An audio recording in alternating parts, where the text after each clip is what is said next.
Hello hi friends, എല്ലാവർക്കും സുഖമാണോ? അപ്പോൾ നമ്മുടെ പുതിയൊരു വീഡിയോയിലേക്ക് എല്ലാവർക്കും വീണ്ടും സ്വാഗതം. അപ്പോൾ നമ്മുടെ പുതിയ അപ്ഡേറ്റ്സ് നിങ്ങൾ അറിഞ്ഞിട്ടുണ്ടാവും. നമ്മൾ ഓസ്ട്രേലിയയിലെത്തി.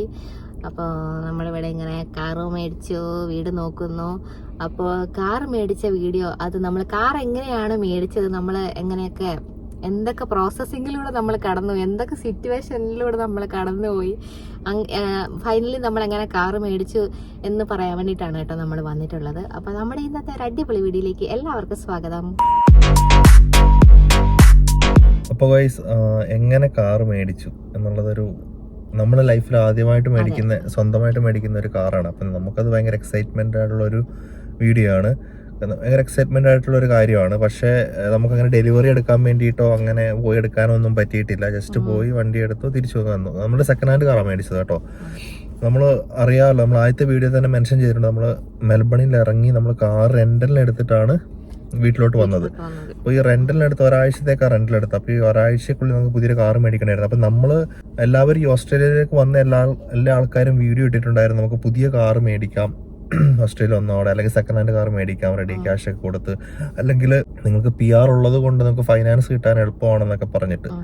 അപ്പം നമ്മൾ ആദ്യം എന്നാൽ പിന്നെ നമുക്ക് പുതിയ കാർ, സെക്കൻഡ് ഹാൻഡ് കാർ പോയി നോക്കാം എന്ന് പറഞ്ഞ സെക്കൻഡ് ഹാൻഡ് കാർ നോക്കാൻ വേണ്ടിയിട്ട് നമ്മളെല്ലാം രാത്രിയിലല്ലായിരുന്നു പ്ലാൻ ചെയ്ത്. നെക്സ്റ്റ് ഡേ നമുക്ക് ഏറ്റവും അടുത്തുള്ള സ്ഥലം എന്ന് പറയുന്നത് ബെൻഡിഗോ ആണ്. അപ്പൊ നമ്മൾ നിൽക്കുന്ന സ്ഥലത്ത് ഒത്തിരി ഷോറൂമുകളുണ്ട് കേട്ടോ. എല്ലാ ബ്രാൻഡിന്റെയും ഷോറൂമുകളുണ്ട്, ടൊയോട്ട, മസ്ത, മിസ്തുബിഷി, എല്ലാത്തിന്റെയും ഷോറൂമുണ്ട്. പക്ഷെ ഇവിടെ ഓപ്ഷൻസ് കുറവാണ്, ഒത്തിരി സെക്കൻഡ് യൂസ്ഡ് കാർസ് ഇല്ല, പക്ഷെ പുതിയ വണ്ടികളൊക്കെ ഉള്ളു. അപ്പൊ നമ്മൾ ഓർത്തു ഇവിടുന്ന് 1 മണിക്കൂർ പോയി കഴിഞ്ഞാൽ നമുക്ക് ബെൻഡിഗോ എന്ന് പറഞ്ഞിട്ടുള്ള ഒരു വലിയ ടൗണിലോട്ട് എത്താം. അപ്പൊ നമ്മൾ ബെൻഡിഗോയിലോട്ട് പോയി നെക്സ്റ്റ് ഡേ. അതാകുമ്പോൾ നമുക്ക് കുറച്ചും കൂടെ, നമുക്ക് കുറേയും കൂടെ ഓപ്ഷൻസ് ഉണ്ടാവും, കുറേയും കൂടെ നമുക്ക് കാറുകൾ കാണാം. അപ്പൊ അതൊക്കെ പ്ലാൻ ചെയ്തിട്ടാണ് നമ്മൾ സെക്കൻഡ് കാർ എടുക്കാൻ വേണ്ടിയിട്ട് നമ്മൾ ബെൻഡിഗോയിൽ പോയത്. ഫസ്റ്റ് നമ്മൾ എവിടെ പോയത്? ടൊയോട്ടയിലല്ലേ പോയത്? ഫസ്റ്റ് നമ്മൾ ടൊയോട്ടയിൽ പോയി. അപ്പൊ ടൊയോട്ട എന്ന് പറയുമ്പോൾ UK യിലേക്കുള്ള ആൾക്കാർക്ക് അറിയാം, UK ഇന്ത്യക്കാരുടെ ഫേവറേറ്റ് ബ്രാൻഡ് എന്ന് പറയുന്നത് ടൊയോട്ടയാണ്. അതുപോലെ തന്നെ ഓസ്ട്രേലിയയിൽ ഇന്ത്യക്കാരുടെ മാത്രമല്ല എല്ലാവരുടെയും ഫേവറേറ്റ് ബ്രാൻഡ് എന്ന് പറയുന്നത് ടൊയോട്ടയാണ്. അപ്പോൾ ടൊയോട്ടയുടെ ഈ ഓസ്ട്രേലിയയിൽ ഒരു പ്രത്യേകതയുണ്ട്, എല്ലാം വലിയ വണ്ടികളാണ്. ഇപ്പോൾ ടൊയോട്ടയുടെ ലാൻഡ് ക്രൂയിസർ, പ്രാഡോ, പിന്നെ ട്രക്ക്, ഇപ്പം ഫോർഡിന്റെ മോൺസ്റ്റർ ട്രക്ക്, അതുപോലെ തന്നെ റാപ്റ്റർ, അതുപോലെ ഇസ്യൂസിന്റെ ട്രക്കുകൾ ഒത്തിരിയും, പിന്നെ ഒരുപാട് വലിയ കാറുകൾ, അതായത് 5 സീറ്റർ 7 സീറ്റർ SUVകൾ യൂസ് ചെയ്യുന്ന നാടാണ്. അതുപോലുള്ള വണ്ടികൾക്കൊക്കെ ഇവിടെ വില കമ്പാരിറ്റീവ്ലി കുറവാണെന്ന് പറയുമ്പോൾ ഈ സെഡാനും ഹാച്ച് ബാക്കിനേക്കാൾ വിലയുണ്ട്. പക്ഷെ എന്നാലും ഓക്കെയാണ്, നമുക്ക് അഫോർഡബിൾ ആണെന്നല്ല, പക്ഷെ ആ വണ്ടിയുടെ ഒറിജിനൽ വില വെച്ച് നോക്കുമ്പോൾ നമുക്ക് ഓക്കെ ആയിട്ട് തോന്നും. അങ്ങനെ ഞങ്ങൾ ഇവിടെ ഡ്രൈവ് ചെയ്ത് എക്സ്പീരിയൻസ് ഇല്ലാത്ത കുറച്ച് ആൾക്കാർ പോയി വണ്ടി മേടിക്കുമ്പോൾ നമുക്ക് ഓഫ്കോഴ്സ് ചെറിയൊരു വണ്ടിയാണല്ലോ ആവശ്യം.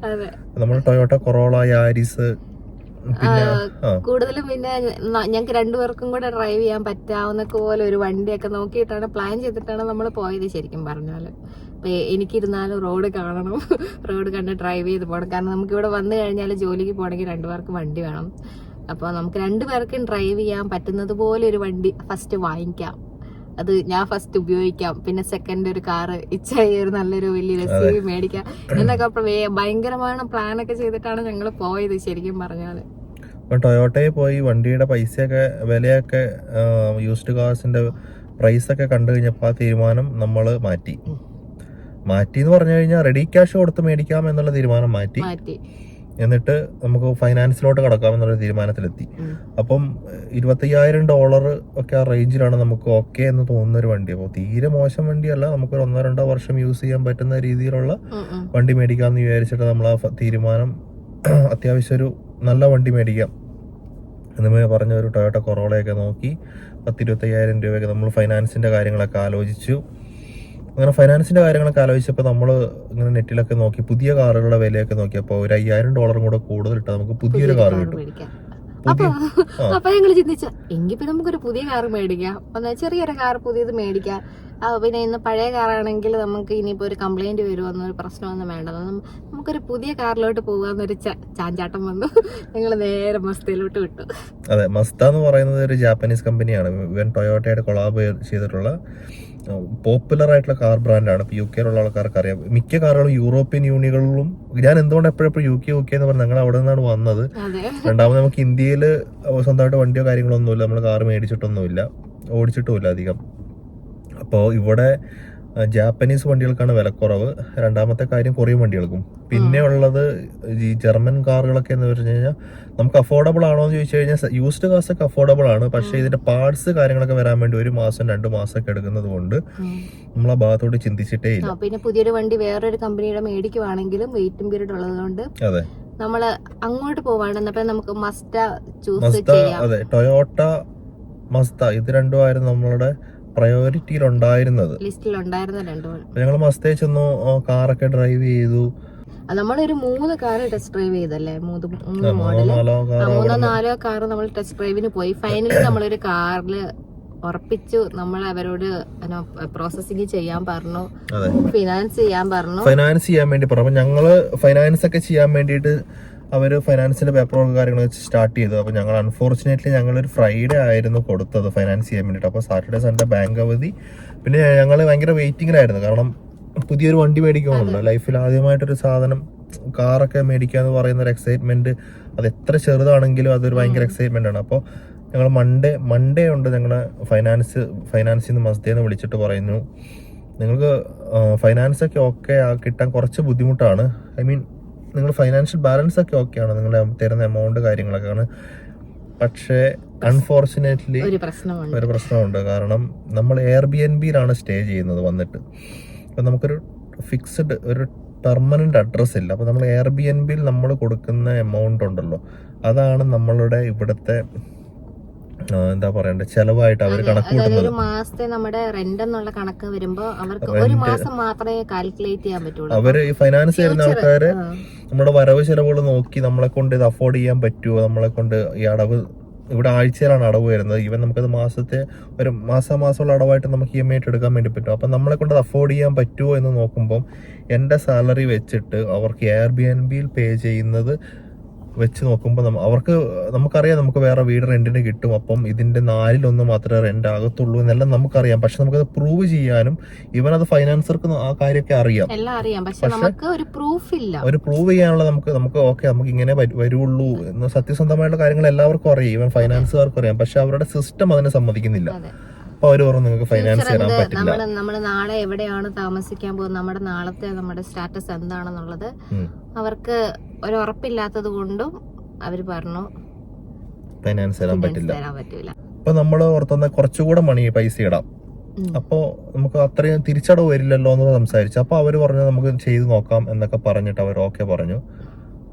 ഉറപ്പായിട്ട് നിങ്ങൾക്ക് ഫൈനാൻസ് വരും എന്നൊക്കെ പറഞ്ഞിട്ട് എല്ലാം റെഡിയാകുമെന്ന് പറഞ്ഞിട്ട് അന്ന് ഈവനിങ് പറയുന്നുണ്ട്. ഇപ്പോഴും പ്രശ്നം അഡ്രസ്സ് തന്നെയാണ്. നിങ്ങൾക്ക് പെർമനന്റ് അഡ്രസ് ഉണ്ടെങ്കിൽ നമുക്ക് ഫൈനാൻസ് തരാൻ റെഡിയാണ്. നിങ്ങൾ 1 രൂപ പോലും ഇട്ടില്ലെങ്കിലും നിങ്ങൾ ഫുൾ ഫൈനാൻസ് തരാൻ ഞങ്ങൾ റെഡിയാണെന്ന് പറഞ്ഞു.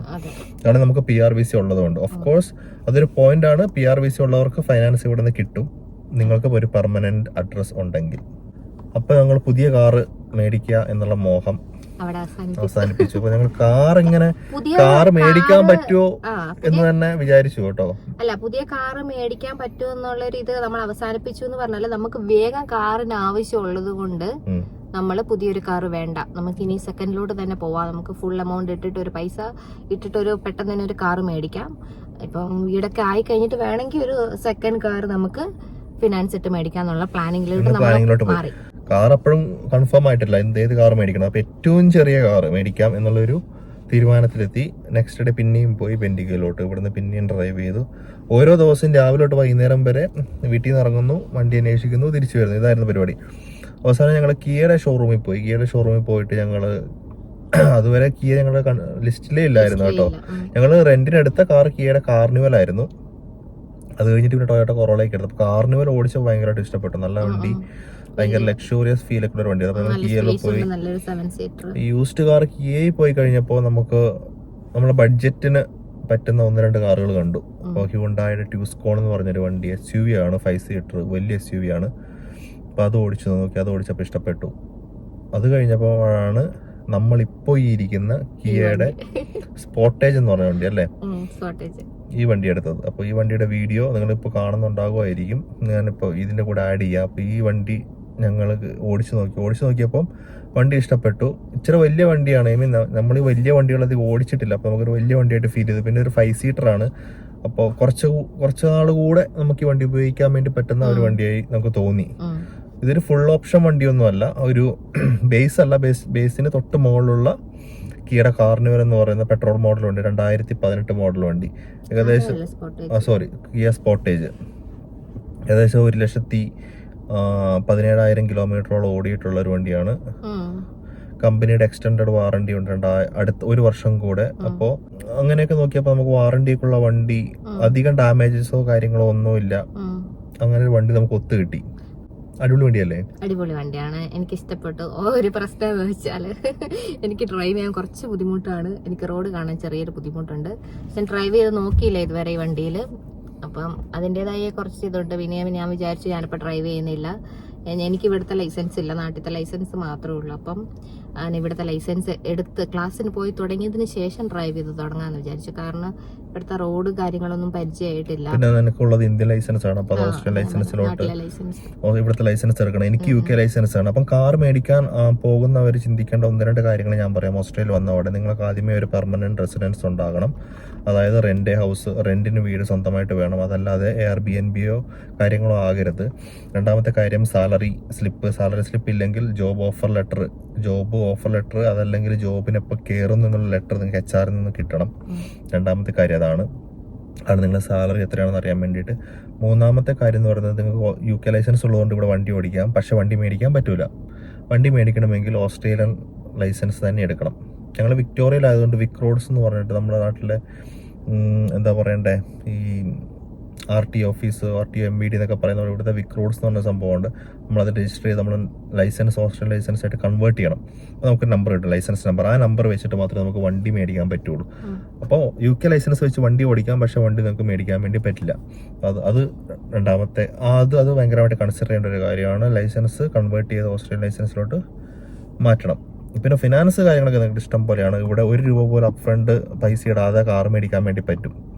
ഈ വണ്ടി എടുക്കാൻ വേണ്ടിയിട്ട് പോകുമ്പോൾ നമ്മൾ പുതിയ വണ്ടി എടുക്കണോ സെക്കൻഡ് ഹാൻഡ് വണ്ടി എടുക്കണോ എന്ന് ചോദിച്ചു കഴിഞ്ഞാൽ ഞാൻ പറയുന്നത്, നിങ്ങൾ വണ്ടി ഒരു 3 വർഷമൊക്കെ കീപ്പ് ചെയ്യാൻ ഉദ്ദേശിക്കുന്നുണ്ടെങ്കിൽ പുതിയ വണ്ടി തന്നെ എടുക്കുക. സെക്കൻഡ് ഹാൻഡ് വണ്ടിയുടെ അവൈലബിലിറ്റി പെട്ടെന്ന് കിട്ടുമായിരിക്കും, പക്ഷേ പ്രശ്നം എന്താണെന്ന് വെച്ചിട്ടുണ്ടെങ്കിൽ എടുക്കുമ്പോൾ ഓതറൈസ്ഡ് ഡീലേഴ്സിൽ നിന്ന് തന്നെ വണ്ടി എടുക്കാൻ വേണ്ടി ശ്രമിക്കുക. ഫേസ്ബുക്ക് മാർക്കറ്റിൽ നിന്ന് എടുത്തു കഴിഞ്ഞാൽ വണ്ടിയുടെ ഫുൾ റെസ്പോൺസിബിലിറ്റി നിങ്ങളുടെ തലയിലായിരിക്കും. എന്തെങ്കിലും സംഭവിച്ചു കഴിഞ്ഞാൽ ആരോടും ചോദിക്കാനോ പറയാനോ പറ്റില്ല. പക്ഷെ ഇതൊക്കെ ആകുമ്പോൾ നമുക്കിപ്പോൾ വണ്ടി അവിടെ കൊണ്ടു കൊടുത്തു കഴിഞ്ഞാൽ അവരത് വാറണ്ടി ഉള്ളതുകൊണ്ട് അതിലങ്ങ് കഴിഞ്ഞു പൊക്കോളും. ഇതാണ് ഞങ്ങൾ വണ്ടി മേടിച്ച കഥ. അതെ, നമ്മൾ ഒരുപാട് നടന്നു, പറഞ്ഞപ്പോ 15 മിനിറ്റിൽ കാര്യം തീർന്നു. പക്ഷെ നമ്മൾ ഒരുപാട് നടന്നു, ഒരുപാട് ടെൻഷൻ അടിച്ചു. അപ്പോൾ ഇന്നത്തെ വീഡിയോ എന്ന് പറയുന്നത് ഇത്രയൊക്കെ ഉള്ളൂ. അങ്ങനെ ഞങ്ങൾ ഒരു കാർ മേടിച്ചു.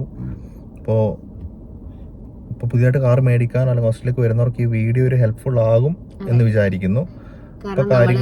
പുതിയ കാർ മേടിക്കാൻ പോകുമ്പോൾ ഉള്ള നെഗറ്റീവ്സ് എന്തൊക്കെയാണ്? ഇങ്ങനെയൊക്കെ നമ്മള് ചില വീഡിയോ കാണുമ്പോൾ കാര്യങ്ങൾ എളുപ്പമാണെന്ന് വിചാരിച്ചു പോകും, പക്ഷെ അത്രയ്ക്ക് എളുപ്പമല്ല. ഇതൊക്കെ ഒന്ന് ശ്രദ്ധിക്കണം.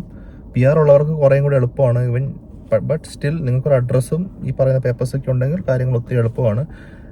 റെഡി ക്യാഷ് കൊടുത്ത് വണ്ടി മേടിക്കാൻ കയ്യിലുണ്ട് എങ്കിൽ അത്രയും നല്ലത്. ഇപ്പം വരുന്ന എല്ലാവർക്കും ഒരു 90% ആൾക്കാരുടെ കയ്യിൽ റെഡി ക്യാഷ് ഉണ്ടാകത്തില്ല. സോ അതൊക്കെ ഒന്ന് ശ്രദ്ധിക്കുക. അപ്പോൾ ഈ വീഡിയോ ആർക്കെങ്കിലുമൊക്കെ ഹെൽപ്ഫുൾ ആകുവാണെങ്കിൽ അവർക്കൊന്ന് ഷെയർ ചെയ്ത് കൊടുക്കുക. ഇൻ കേസ് എന്തെങ്കിലും ഡൗട്ട്സോ കാര്യങ്ങളോ ഉണ്ടെങ്കിൽ നിങ്ങൾക്ക് കമൻസിൽ ചോദിക്കാവുന്നതാണ്. പറ്റാവുന്ന രീതിയിൽ നമുക്ക് ആൻസർ ചെയ്യുന്നതായിരിക്കും. അപ്പോൾ ഗൈസ്, വേറൊരു വീഡിയോ കാണുന്നവരേക്കും thanks for watching. Bye by.